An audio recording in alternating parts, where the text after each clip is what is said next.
उत्तराखंड का आज आएगा बजट। बड़ी खबर, आज करीब 59,000 करोड़ का बजट पेश करेगी त्रिवेंद्र सरकार। मुख्यमंत्री त्रिवेंद्र सिंह रावत भरारी सैण स्थित विधानसभा में पेश करेंगे बजट। बजट में सरकार पर्यटन और ग्रामीण अर्थव्यवस्था और सेवा क्षेत्र पर कर सकती है फोकस। बजट में हर वर्ग को किसी न किसी रूप में राहत देने की कोशिश करेगी त्रिवेंद्र सरकार। तो बड़ी खबर आपको दिखा रहे हैं, मुख्यमंत्री त्रिवेंद्र सिंह रावत भरारी सैण में आज बजट पेश करेंगे। और इस बजट की अगर हम बात करें तो तमाम दावे इस बजट पे किए जाएंगे। बजट में हर वर्ग को राहत पहुंचाने की कोशिश त्रिवेंद्र सरकार की तरफ से की जाएगी।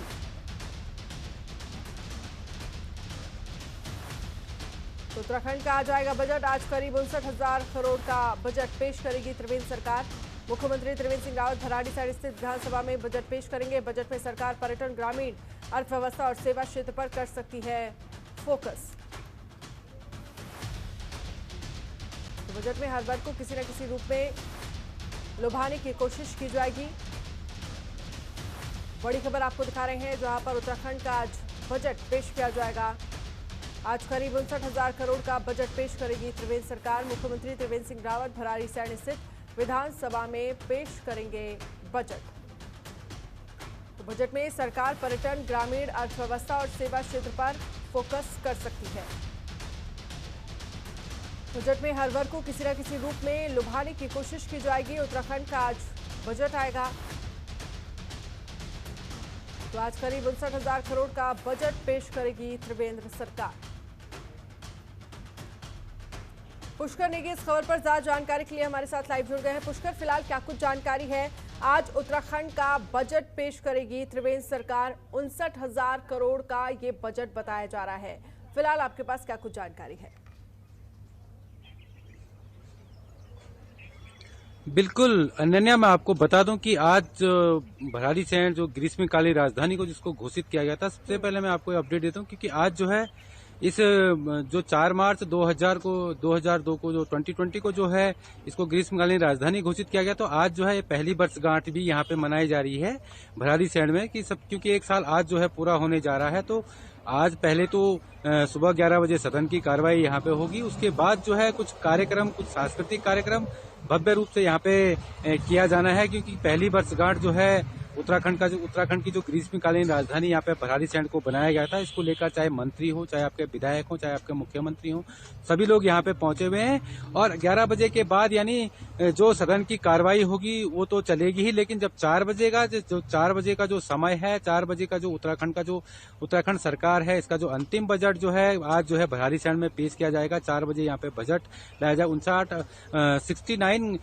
करोड़ का जो बजट है इसको यहाँ पे लाया जाएगा, पेश किया जाएगा। क्योंकि अब जो है अंतिम बजट होगा, क्योंकि इसके बाद जो है चुनाव होना है 2022 में। तो हो सकता है कि लोक लुभावना बजट हो, चाहे वो निम्न जाति के लिए हो या आपका जो सामान्य जाति है या जो मध्यम वर्गीय परिवार हो, इनके लिए यहाँ पे खुशखबरी मिल सकती है इस बजट को लेकर। अभी जो है 4 बजे के बाद पता चल पाएगा कि बजट किस तरह का होगा, या स्वास्थ्य को लेकर होगा या आपको सड़कों को लेकर होगा, या जो सबसे बड़ा मुद्दा जो है इस समय जो है महंगाई और बेरोजगारी का जो मुद्दा है। क्योंकि आपने देखा होगा कि लगातार बेरोजगारी को लेकर जो है आम जनता सहित, आम लोग सहित जो बेरोजगार जो यहाँ पे बैठे हुए हैं, जो धरने पे आपने देखा होगा कि देहरादून में भी यहाँ पे उपनल कर्मचारी बैठे हैं और स्टाफ जो नर्स हैं जिन्होंने कोरोना काल में जो है अपना समय 24 घंटे जो नौकरी यहाँ पे करी, वो नौकरी करी थी, वो भी जो है धरने पे बैठे हुए हैं। तो हो सकता है इनके लिए कुछ इस बजट में कुछ प्रावधान हो, लेकिन उत्तराखंड सरकार का ये अंतिम बजट होगा। स्वास्थ्य को लेकर हो सकता है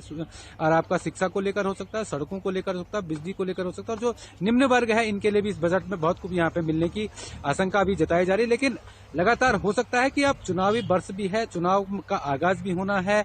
इस जो उत्तराखंड की विधानसभा का जो बजट सत्र जो भरारी सैण में होगा, तो वो 4 बजे के बाद मालूम पड़ पाएगा कि किस तरह का बजट जो है सदन में पेश होता है और इस पे क्या क्या चर्चाएं परिचर्चाएं होंगी, क्योंकि 12 विधेयक जो है पिछले 3 तारीख को यहाँ पे पास भी किए गए हैं और धन्यवाद प्रस्ताव भी होगा और विधेयक में इनको पास भी कर दिया गया है।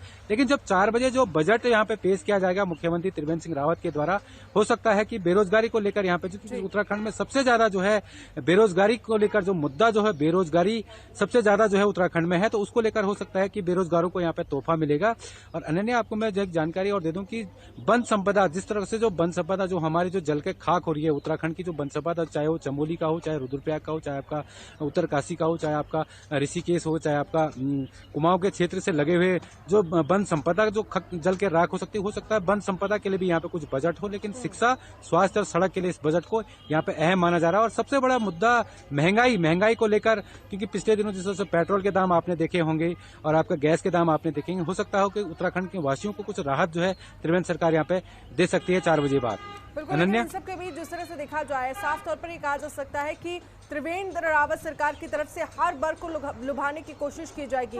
तो मेन फोकस अगर हम बात करें, क्योंकि जिस तरह से आपने बताया शिक्षा पर फोकस हो सकता है, पर्यटन पर फोकस हो सकता है, पर्यटन को बढ़ावा देने की कोशिश होगी यहाँ पर इस बजट में सरकार की तरफ से।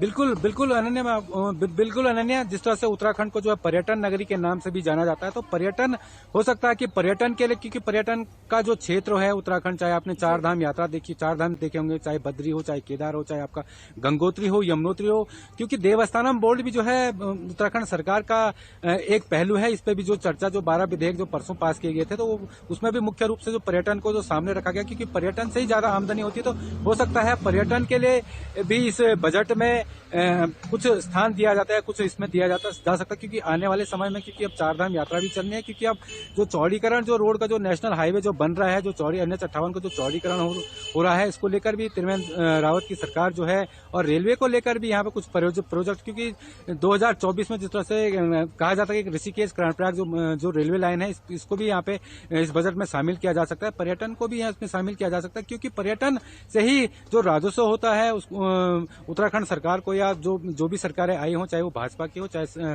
कांग्रेस की हो, तो उत्तराखंड में जिस तरह से पर्यटन में भी इसमें फोकस जो है कि पर्यटन सबसे ज्यादा फोकस जो है, क्योंकि जो स्थानीय जो लोग होते हैं, स्थानीय जो काश्तकार होते हैं, छोटे छोटे व्यापारी होते हैं, इनको लुभावने वाला बजट भी हो सकता है। लेकिन जिस तरह से आपने पर्यटन को लेकर जिस तरह से आपने पूछा कि पर्यटन नगरी, चाहे वो आपका ऋषिकेश हो, चाहे आपका देहरादून हो, चाहे आपका चमोली हो, चाहे आपका रुद्रप्रयाग हो, चाहे आपका गंगोत्री यमुनोत्री, हो सकता है कि पटल पे जो है जो बजट यहाँ पे जो पटल पे जो 4 बजे पेश होगा, हो सकता है कि पर्यटन को भी इसमें प्राथमिकता दी जाती है, लेकिन वो आने वाला समय बताएगा 4 बजे के बाद।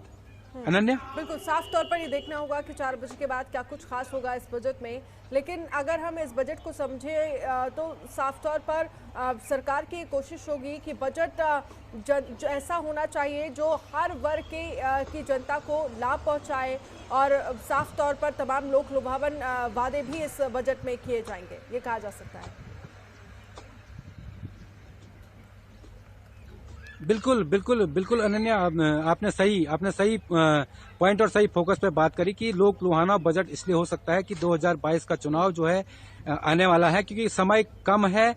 विपक्षी पार्टियां, आपने देखा होगा कि विपक्षी पार्टियां जिस तरह से लगातार उत्तराखंड सरकार पे हावी हो रही हैं, चाहे वो आपका नंदप्रयाग घाट मोटर चौड़ीकरण पे जो लाठी जो पुलिस द्वारा चलाई गई, इस पे राजनीति कर रही हो, चाहे आपने महंगाई का मुद्दा, क्योंकि पूरे उत्तराखंड में इस समय जो है कंपटीशन चल रहा है, कभी भाजपा पुतला फूंक रही है तो कभी कांग्रेस पुतला फूंक रही है, तो पुतला फूंकने का जिस तरह से बेरोजगारी, आपका पेट्रोल के दाम, गैस के दाम, तो इसको लेकर जो है कि लोक लुभावना बजट वाकई हो सकता है, क्योंकि बजट इस तरह का होना चाहिए क्योंकि आने वाला जो 2022 का जो चुनाव है, इसको लेकर जो है कि सत्ता में जो फिर से यदि भाजपा की सरकार आती है, तो हो सकता है कि भाजपा इस समय उत्तराखंड में प्रचुर कोशिश करे कि बजट ऐसा हो कि सबको यहाँ पर लुभावना बजट इसको पेश किया, चाहे वो आपका कर्मचारी से लेकर हो, चाहे मध्यम वर्ग से लेकर हो, चाहे गरीब तबके से लेकर हो, चाहे आप स्वास्थ्य से लेकर हो, चाहे आपका शिक्षा से लेकर हो, चाहे आपका बिजली हो, चाहे पानी हो, क्योंकि जनपद चमोली का जो बजट, जनपद चमोली एक ऐसा दूरस्थ इलाका है, दूरस्थ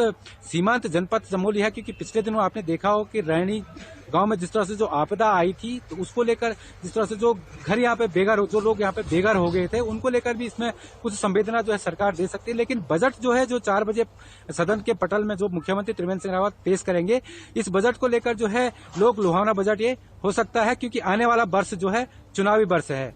अनन्या, चलिए, बहुत बहुत शुक्रिया इस तमाम जानकारी के लिए। हमारे साथ हमारे संवाददाता जुड़े थे।